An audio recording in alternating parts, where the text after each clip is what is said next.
가을이 저물어 가고 있습니다. 예도는 존재의 숲에 있습니다. 지금부터 정말 재미있는 사유여행을 떠나려고 하는데요. 오늘의 주제는 니체가 말년에 썼던 자서전이죠. 아우토비오그라피. 에케호모, 이 사람을 보라 에 대한 논평을 갖고 여러분들과 더불어 사유여행을 떠나려고 합니다. 사실 니체에 대한 2차 자료는 필요가 없을 정도로 니체 자신이 아주 세밀하고 상세하게 자신에 대한 전기를 쓰는데, 그것은 비교적 다양한 이야기들이 나오지만 자신의 작품과의 관계 안에서 자신의 정체성을 알아달라고 하는 요청과 관계되어 있어. 많은 사람들이 오늘날 니체를 좋아하지만 니체라는 이름에 환장해서 니체를 좋아하든 루살로메와의 관계 안에서 니체를 좋아하든 어찌되었건 전부 다 니체가 자기 자신을 자기 작품과 연관하여 이해해 달라고 하는 그런 요청과는 거리가 멀죠. 그죠? 대부분이 니체의 1차 저서에 대한 어떤 관심보다는 니체의 주변적인 이야기들에 대한 관심으로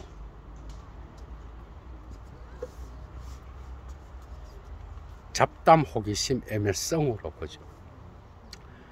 니체를 이야기하고 끝내는 경우가 많죠. 그죠? 니체만 그렇게 했어요. 키에르케고르, 헤겔, 칸트, 심지어 하이데거도 하이데거의 1차 저작에 대한 철학적 관심은 없고, 그가 나치에 참여했으면 그 주변 이야기들, 그 다음에 하이데거와 그의 제자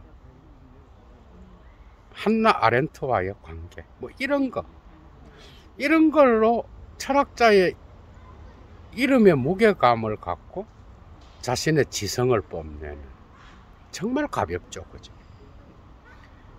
그래서 주변적인 것만 갖고 얘기하다가 그냥 끝내는 거야. 다. 심지어 니체에 대한 2차 자료도 안 돼. 예도가 볼 때는 3차 자료 정도 쓰면서 이 작품이 니체에 대한 진짜를 알려주는 거다, 이러면서 또 대중들에게 거짓말을 하고 기만을 한, 심지어 예도한테도 연락을 해서, 그래서 알겠죠. 그죠? 이 책에 대하여 어떻게 생각하나? 말도 안 했어.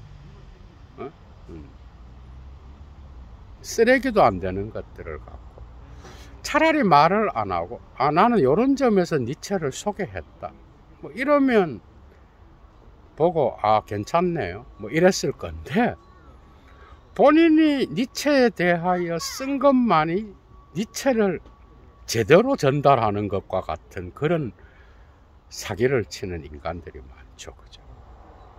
예도가 다루는 니체는 1차 저서에 나타나는 니체의 사상에 주로 초점이 맞춰져 있고, 여러분들이 알다시피 예도가 2차 자료라고 말하는 건 최소한 들레즈 푸코급이 돼야 됩니다. 아니면 예도의 선생인 안드레아스 우얼스 존머, 어떻게 보면 니체의 어떤 그 1차 저작에 대한 독일어 원본에 대한 살아있는 최고의 전문가죠. 그죠? 이런 급이 돼야 뭐 2차 자료로 치는 거지. 다른 거는 저는 잘 몰라요. 데리다 같은 경우는 니체는 2차 자료를 쓸 수가 없어. 지적이 그죠. 곳곳에서 니체에 대한 선악의 저편이나 도덕의 계보학이나 뭐 다양하게 니체를 정리하는데 속아 웃을 일입니다. 니체는 정리가 안 돼요. 그런 식으로. 선악의 저편, 도덕의 계보학은 조금 달라. 요거는 주제를 갖고 끝까지 따라붙는 그런 특징이 있는 유일한 작품이거든, 니체한테서. 그런데 다른 작품들을 이건 이런 작품이고 그래서 대략적으로 이야기하고 끝낸다? 상당히 불완전하죠. 그죠? 다시 말하면 도식화가 불가능합니다. 니체의 작품들. 1차 자료를 갖고 읽는 거랑 2차 자료를 갖고 대략 정리하는 거는 특히 니체 작품에서는 완전히 결을 달리하는 거야. 이해가 되죠. 그러니까 니체는 그의 문체뿐만 아니라 독일어 문체라든지 그의 사상 자체가 워낙 방대하고 다양해요. 그리고 거기에서 또다시 갈라지는 게 있기 때문에 니체를 함부로 이렇게 도식화해서 이야기한다. 코미디입니다, 코미디. 그 불가능성을 데리다만큼 확실하게 보여준 철학자는 없는데 데리다가 탁월하죠, 역시. 니체와 하이데거 양쪽을 붙잡고 철학의 세계로 들어가서 또 다른 방식으로 이야기를 하는. 특히 데리다는 철학적 사유뿐만 아니라 문학 작품을 갖고 와서 철학의 부분들을 해체하는 그런 방식인데 이런 것들도 다 니체로부터 배우고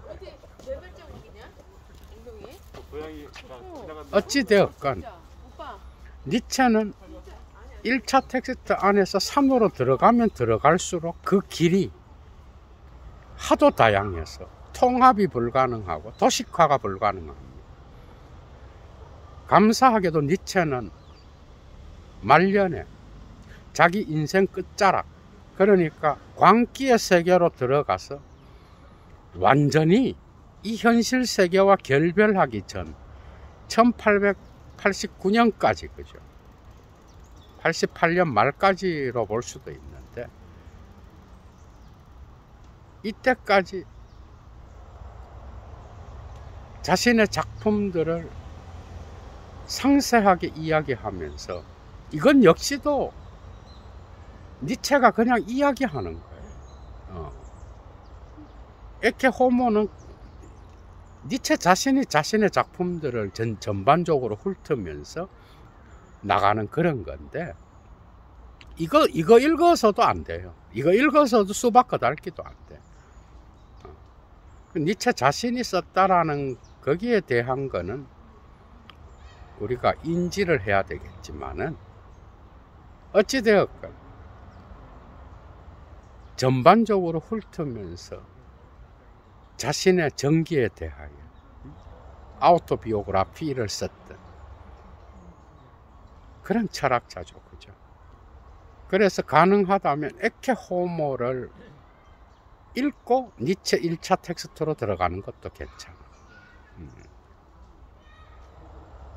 예도는 이미 니체 1차 자료 강의 도덕의 계보학 선악의 저편을 절반 이상 끝내놨고요.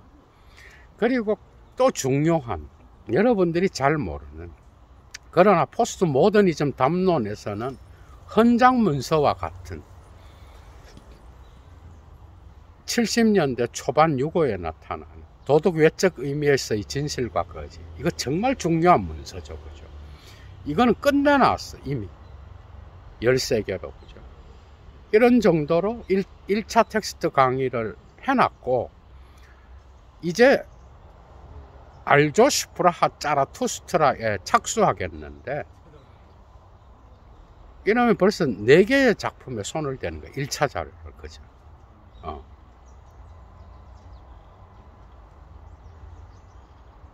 그리고 이 강좌 역시도 단편 강좌에 들어가는데, 예도TV 재생 목록에 가시면 니체 단편 강좌가 있어. 거기에 40개 이상의 강의가 모여 있어. 그러니까 이것은 여러분들이 단편 강좌로서 니체의 전집에 있어서 나타나는 다양한 개념과 또 내용, 그 다음에 이해하기 어려운 그런 통찰들, 그런 것들을 40개 이상 모아놨죠. 40분에서 1시간짜리 강의로. 오늘 에케 호모를 하게 되면 거의 전반적으로 강의를 해놓은 게 되는데, 계속해서 세미라 강좌로 이어나가고 니체 전집 1차 자료 강의로 보충해 나가겠습니다. 일평생 하겠죠. 사실 에케 호모는 어떻게 보면은 니체가 마지막까지 예수와 자기를 동일시했다라는 게 드러나는 작품. 1885년도에 니체는 오보백에게 편지를 쓰는데 거기에서 아우구스티누스의 고백록을 읽었다고 이야기하고, 이런 위선적인 작품이 어디 있는가 하면서 비판하지만은 아우구스티누스의 고백록과 같이 자기 역시도 몇 년 뒤에 자기 자서전을 쓰고 싶다라고 하는, 이 에케 호모도 고백록과 같은 것이면서도 자신의 작품들을 소개하는 방식으로 나가죠. 그죠? 그때부터 이미 계획을 갖고 있었다라는 거. 이런 것들은 어떤 전공자 아니면 듣기 어렵겠죠. 그죠? 그러니까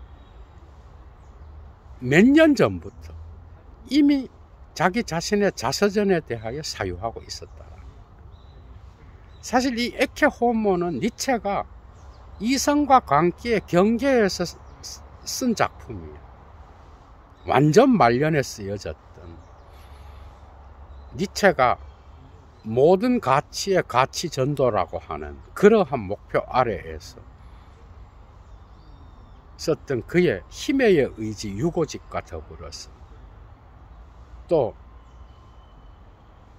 우상의 황후 바그너의 경우 반그리스도 에케 호모 니체 대 바그너 이런 것들이 있겠죠. 그죠? 여기에 이제 들어가는 게 에케 호모인 거예요.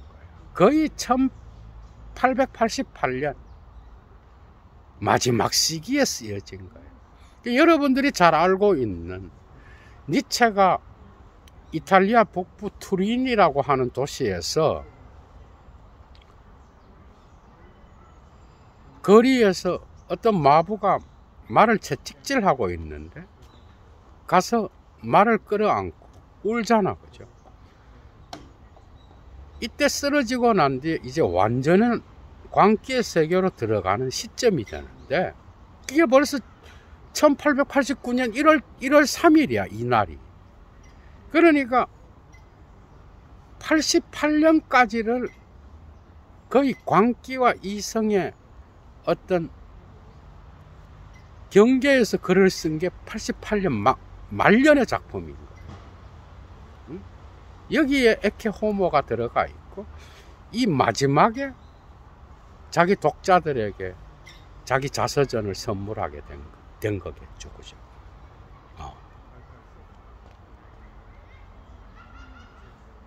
그래서 이 사람을 보라. 어디서 많이 들었죠. 이것은 요한복음 19장에서 유대인들이 예수를 빌라도에게 데리고 가잖아. 그죠? 그때에 빌라도가 가시면류관을 쓰고 자색 옷을 입은 그 예수를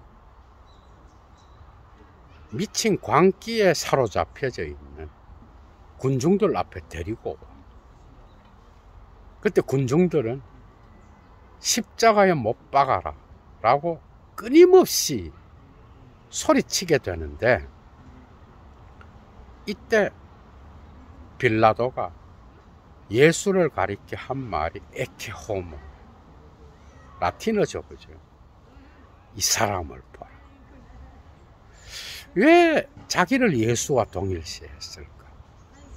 심지어 이성에서 광기로 완전히 넘어가는 그 시점에, 이 시점에, 88년 12월 달 1월에 자기 친구들, 정부의 고위 인사들, 왕궁,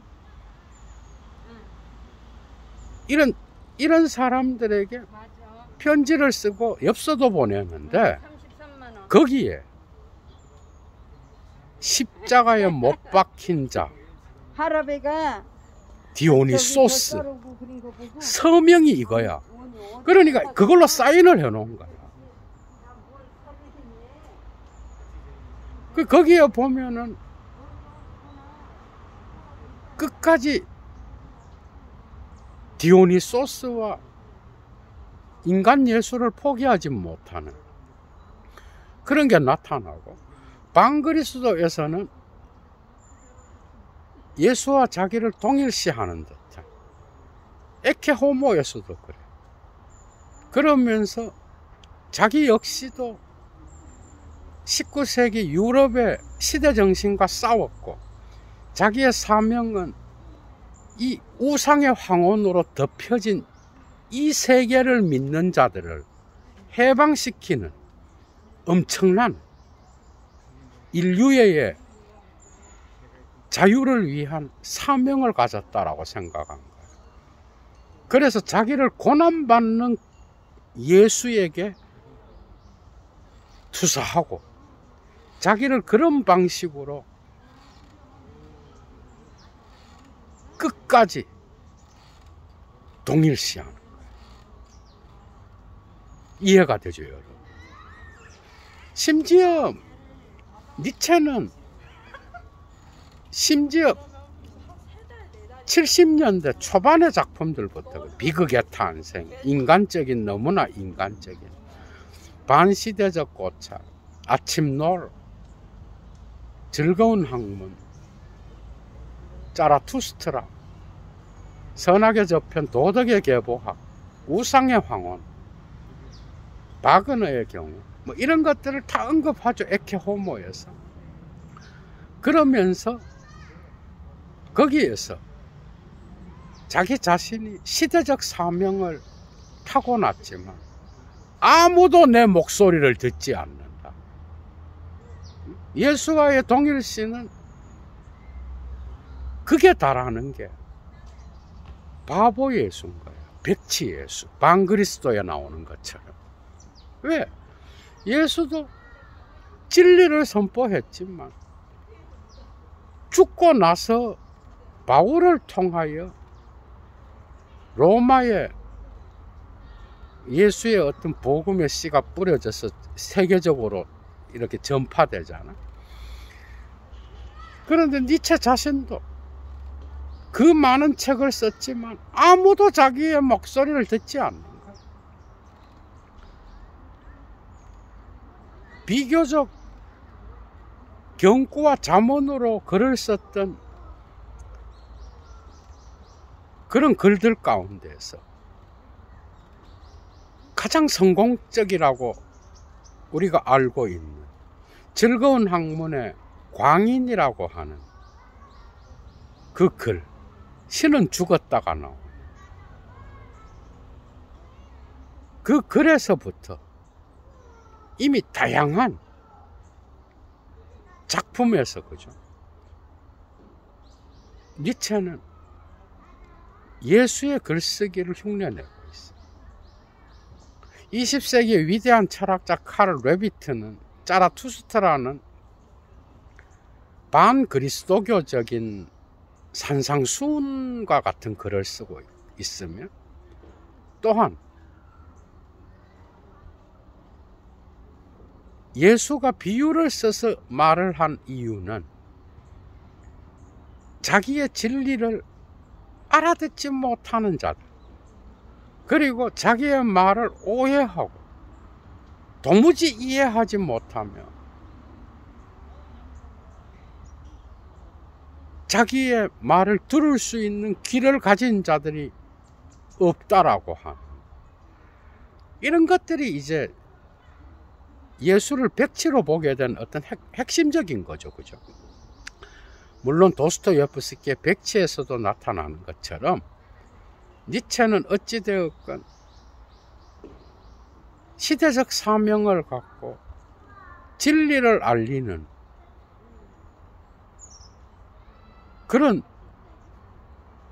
예언자나 선포자로서 그 진리를 들으려고 하지 않는 자들, 그들에게 바보와 같이 아니면 미친 인간과 같이 어릿광대와 같이 말할 수밖에 없는 자기 자신의 모습, 그것을 예수와 동일시한 거예요. 그래서 언젠가는 나의 시대가 올 것이다. 그리고 우상을 믿고 있는 이 인류를 해방시켜야 된다. 그래서 니체는 자기 이전의 인류의 역사와 자기 이후의 역사를 구분하는데, 자기 이후의 역사는 미래의 희망을 가진 그런 참된 현실을 참된 현실로서 받아들일 수 있는, 이미 소크라테스부터 출발된 이 세계의 삶을 부정하는 그러한 우상의 황혼을 걷어낸 진짜 세계를 인정하는, 그래서 인류가 해방을 맛볼 수 있는 그런 시대가 올 것이다라고 니체는 이것을 자기 사명으로 생각했다라고 합니다.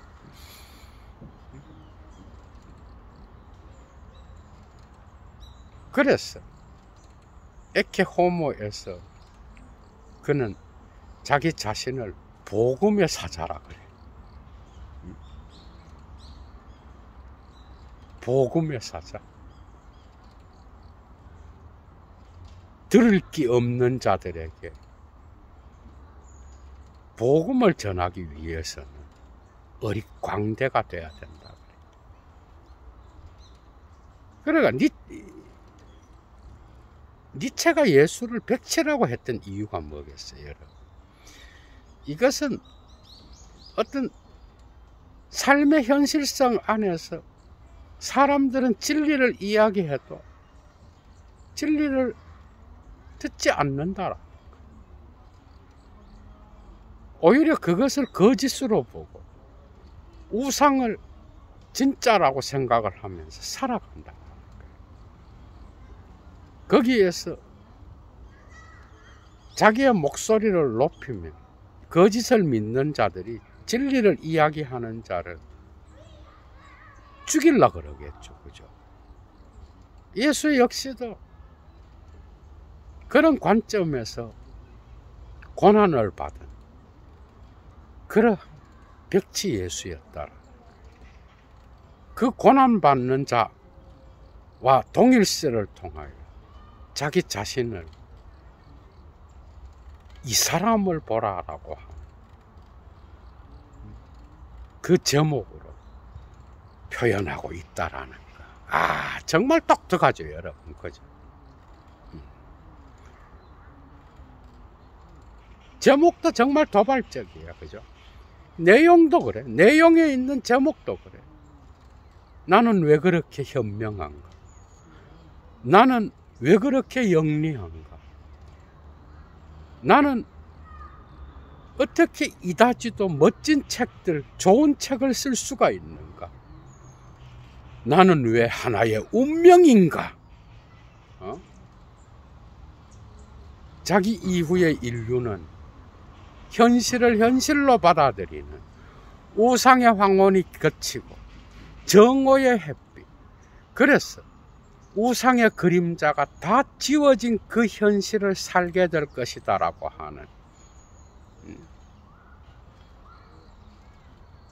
지금은 아무도 나의 말을 듣지 않지만 언젠가 나의 복음은 예수와 같이 엄청난 파급력을 갖고 다이너마이트처럼 폭발하면서 퍼져나갈 것이라고 이런 것, 이런 생각을 갖고 있었다.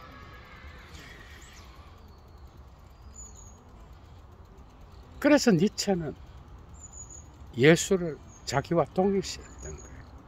그러나 그리스도는 아니에요. 이것은 반그리스도에 나타나는 바울에 대한 어떤 사상을 보면 알 수가 있는데, 예수 그리스도 그러잖아, 그죠? 여기서 조금 여러분들이 이해가 필요해요. 역사적 예수와 그리스도가 있겠죠, 그죠? 그런데 역사적 예수에 대한 칭호가 그리스도인 거예요. 기름 부은 자여, 이스라엘을 구원하고, 그것은 이스라엘의 신인 야훼가 보낸 어떤 중재자와 같은 거예요. 기름 부음 받은 자예요, 그죠? 해방하는 자, 곧 고난에서 백성을 구원할 자, 구원자인 거예요. 그런데 이 그리스도는 바울을 통하여 어떻게 돼? 바울은 바로 십자가로 가. 그러니까 역사적 예수의 삶 안에서 드러나는 어떤 그 내용들보다는 십자가로 가서 이 십자가가 3일 만에 다시 살아난 그 그리스도와 부활과 십자가의 변증법을 통하여 복음을 이야기해. 바울은, 그죠? 니체는 이걸 거부하는 거예요. 이건 그리스도화된 어떤 영원성과 관련되는 거예요, 그죠? 영원한 세계와. 이렇게 되면 바울 역시도 플라톤 철학을 배운 자요, 정통한 자잖아, 그죠? 이렇게 되면 그리스도는 저 세계에 영원한 세계, 저 세계, 이 세계가 아닌 저 세계, 그리고 부활하여서 하늘로 올라가 성부 하느님, 성자 하느님, 성령 하느님, 삼위일체와 더불어 돼서 영원히 이 세계를 다스리고 언젠가 다시 와서 이 세계를 새롭게 할 그 신, 저 영원한 세계 어떻게 돼요? 역사적 예수로서의 그 인간, 백치로서의 그 인간, 그 인간을 영원한 세계와 접목시키면서 어떻게 보면 그 예수를 플라톤화 시켰죠, 그죠? 우상화 시킨 거예요. 오히려 예수는 이 땅에서 하느님 나라를 실천하고 이 땅에서 어떤 그 나라가 오기를 이야기하고 그것을 위하여 삶을 실천했던 자였는데, 어느 순간에 저 세계를 옹호하는 대변자가 되어버린 거야. 바울을 통해 이걸 거부하는 거예요. 그래서 감각적인 거, 그리고 우리가 살아 숨쉬면서 이 세계의 모든 존재자들과 더불어서 생성하고 소멸하는 이 땅의 대지, 이것은 거부되게 된 거고, 우리의 신체 역시도 금욕적인 어떤 대상이 됐던 거고, 그래서 저 하늘의 것을 추구하게 만드는, 이 땅의 삶을 부정하게 만드는 그러한 우상의 종교가 됐다 이거야. 이것을 까부수는 거예요. 그러니까 반그리스도는 뭐야? 이 그리스도에는 대항하는 거죠. 그러나 역사적 토마스 만뿐만 아니라 오이겐 비저라든지 다양한 니체 전문가들이 이야기하는 것처럼 이 백치 예수, 갈릴리 예수, 인간 예수는 끝까지 자기의 그리스도교에 대한 저주와 같은 공격에서 배제시키고 있다라는 거. 이거는 그의 초기 작품부터 말기 작품까지 가.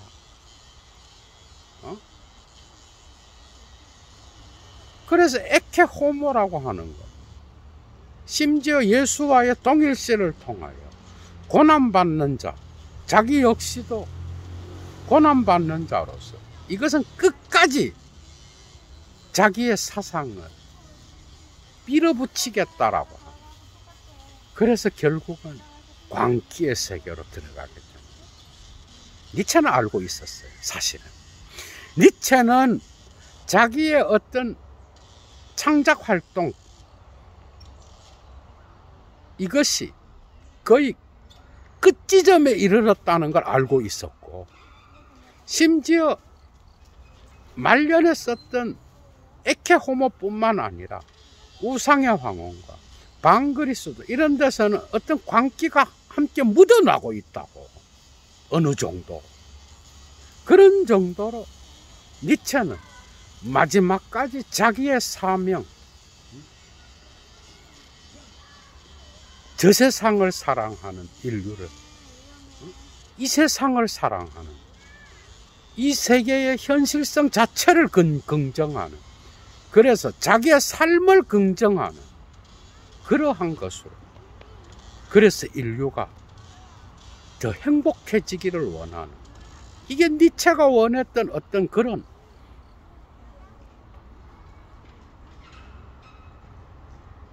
사명이었겠죠. 그죠? 예수와의 동일시를 통하여 인류의 자유와 해방을 위해, 그죠? 마지막까지 자기 자신을 정신착란에까지 밀어붙였던 그 내용들이 에케호모에 정리되어 있다는 거예요.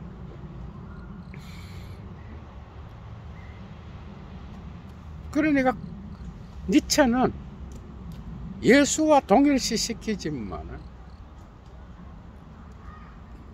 나는 왜 하나의 운명인가? 에케호모의 거의 마지막 부분에 보면 이런 말이 나와. 나는 성자가 되기를 원하지 않는다. 나는 어릿광대가 되기를 원한다. 진리를 말하는. 그러니까 인류가 성인으로 떠받들고 있는 붓다나 예수나 마호메트나, 그죠? 이런 성자가 되기를 원하지 않는다. 자기는 진리를 말하는 어릿 광대가 되기를 원한다. 이것은 이미 예수를 백치에 비유하고 있는 방그리스도에서, 그죠?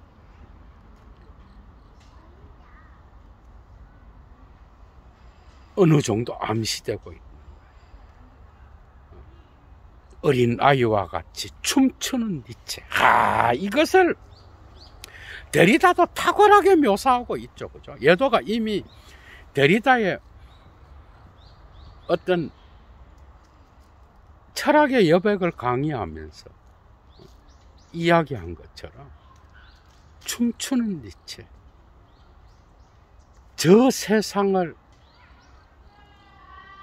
거부하고 언제나 우주적 생명체로서 생성 변화하는 이 세계, 우주적 힘이 약동하고 자기 긍정과 자기 부정을 통하여 끊임없이 동일한 것이 되돌아오는 이 디오니소스의 세계, 이것을 긍정하는 것, 그것은 곧 내 삶을 긍정하는 거예요. 여러분들의 삶을 긍정하는 거예요. 그래서 니체는 자기는 성자와 같은 그런 존재가 되기보다는 진리를 말하는 어릿광대가 되기를 원했다는 거예요. 사실은 광기가 일어나고 자기 친구 오버백이 대갑니다. 이 오버백도 예도가 이미 다양한 강의에서 이야기한 것처럼 오버백이 투린으로 와서 스위스의 한 정신병원으로 옮기죠. 그죠? 거기에 조금 있다가 이제 엄마와 함께 독일로 가게 되는데 거기에서 오버백이 그 광경을 보고 전해주는 게 있어. 니체가 피아노 곁에서 발작을 일으키고 거기에서 노래를 부르곤 했는데 그 뱃노래를 부르면서 그 광기 속에서 그렇게 행복해 할 수가 없었다라는 거예요. 참 비참한 광경이죠. 어떻게 보면 거죠. 니체 자신은 힘의 의지라고 하는 그 유고집에도 이게 다 나타나. 이 마지막에 썼던 그 순진무구한 어린 아이, 어릿광대. 그리고 그 어릿광대가 이 현실 세계의 디오니소스의 음악에 맞추어 춤추기를 원했고, 그죠? 거기에서 나타난 생성과 소멸 그 자체를 긍정하면서 거기에서 죽은 신의 후계자가 되기를 원했다라고 하는 거예요.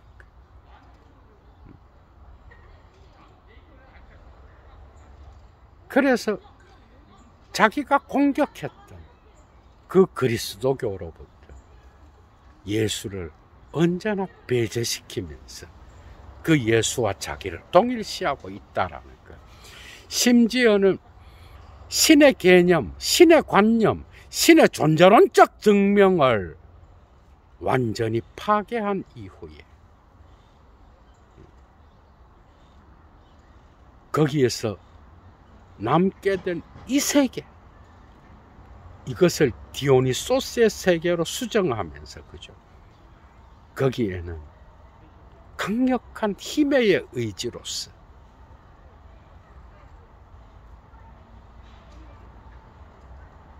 자연과 더불어서 우주적 생명체와 더불어서 영원히 반복되는 이 힘의 세계에서 니체는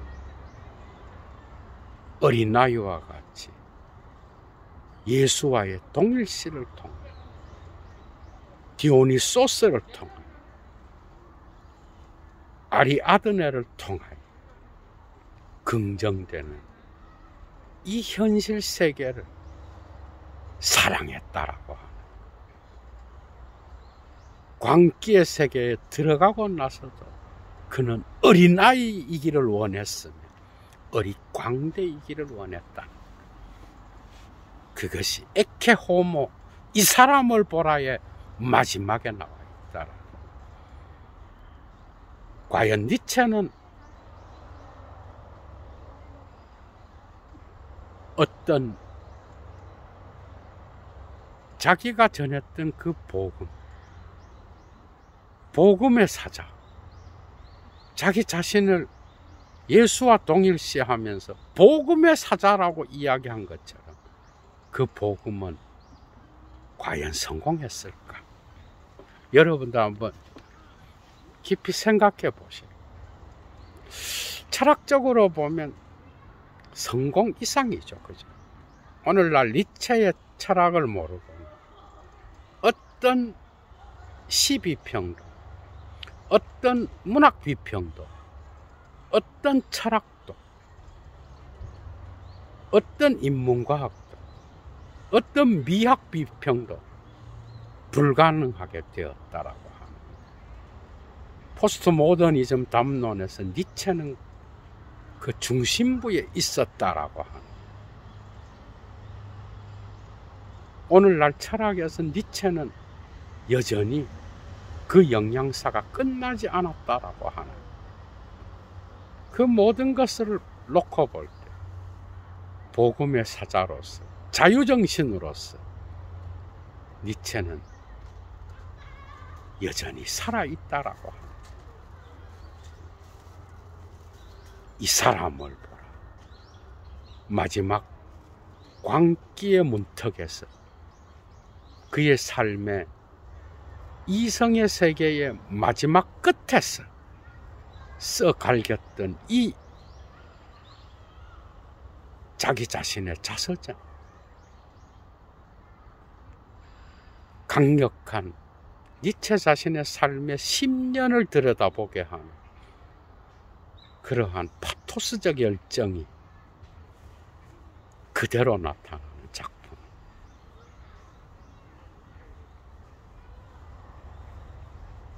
이 사람을 보라. 예도 강의 마칩니다. 여러분 건강한 주말 보내십시오. 예도는 곧 자라투스트라는 이렇게 말했다. 알조 슈프라하 자라투스트라 1차 자료에 착수합니다. 건강한 주말 보내십시오. 좋아요 잊지 마시고 여건이 되시는 분은 사막의 철학을 후원해 주십시오. 자발적 수업료겠죠. 추스